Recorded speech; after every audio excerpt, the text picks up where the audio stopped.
Saudara-saudara, kita akan berbicara tentang Tritunggal Maha Kudus. Tritunggal Maha Kudus, 3 ajaran iman tentang misteri ilahi.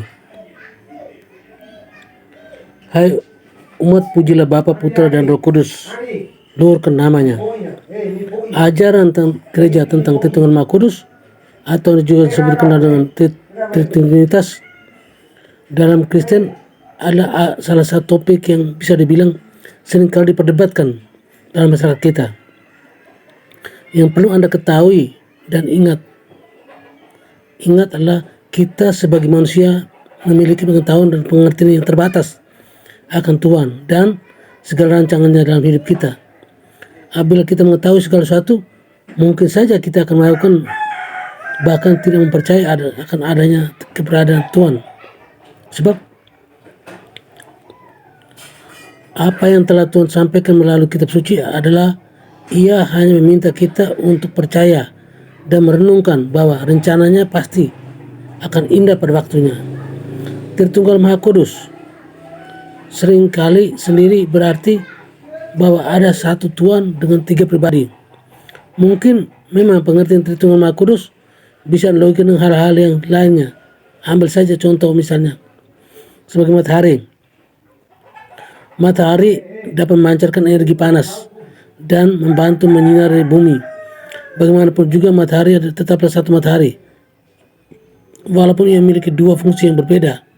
Tentunya akan ada perbedaan persepsi dan cara pandang atau cara pikir mengenai hal ini.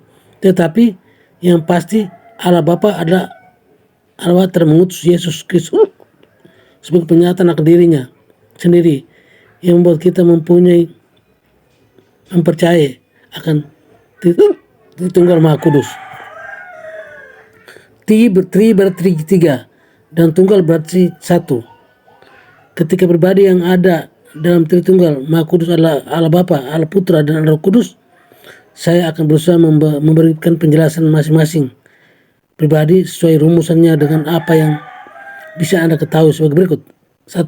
Allah Bapa.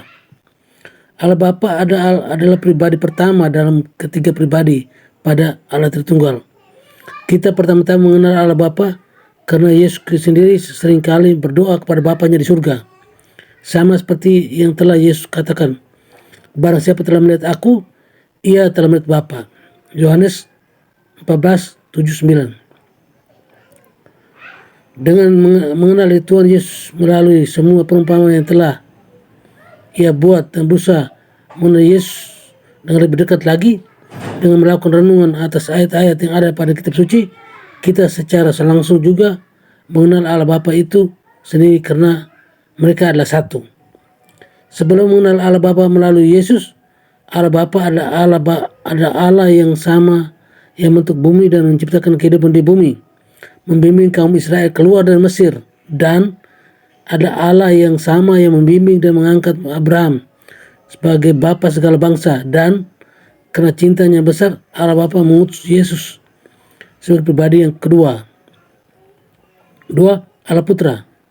Allah Putra adalah pribadi kedua dalam ajaran gereja tentang Tritunggal Maha Kudus, dan seperti yang kita ketahui, Ia adalah Yesus Kristus sendiri. Salah satu tujuan ataupun makna keutamaan Yesus Kristus atau kedatangan Yesus di dunia adalah untuk menjembatani hubungan Allah dan manusia yang rusak karena dosa. Adanya Yesus yang telah datang di tengah-tengah kita membuat kita menjadi lebih mengerti tentang pribadi Allah, tentang bagaimana Allah sendiri mau menjadi manusia dan merasakan semua yang kita rasakan. Karakter Yesus sendiri juga 100% Allah dan 100% manusia, dan hal inilah yang membantu para rasul untuk bisa lebih dekat dengan Kristus. Kedatangan Kristus ke dunia membuat kita mengenal pribadi Allah secara lebih jauh, mengenal betapa baiknya Allah dan betapa pedulinya Allah akan keselamatan manusia ciptaannya. Apabila diibaratkan, Allah itu seperti samudera luas yang tidak terselami. Dengan adanya Yesus, kita bisa mengerti sedikit lebih jelas akan rupa dan sifat-sifat Allah untuk membantu menyelamatkan kita dari dosa dan mengantar kita pada kematian dan maut. 3. Roh Kudus. Dan pribadi yang ketiga adalah Roh Kudus. Roh Allah. Roh Kudus adalah Roh Allah sendiri yang bekerja untuk membimbing dan menyertai kita sepanjang hidup. Atas adanya keberadaan Roh Kudus kita dimampukan untuk melakukan berbagai kebaikan dan menghasilkan beberapa buah Roh Kudus atas penyertanya. Roh Kudus membantu kita dan memampukan kita untuk melakukan berbagai hal baik dengan lebih baik maksimal.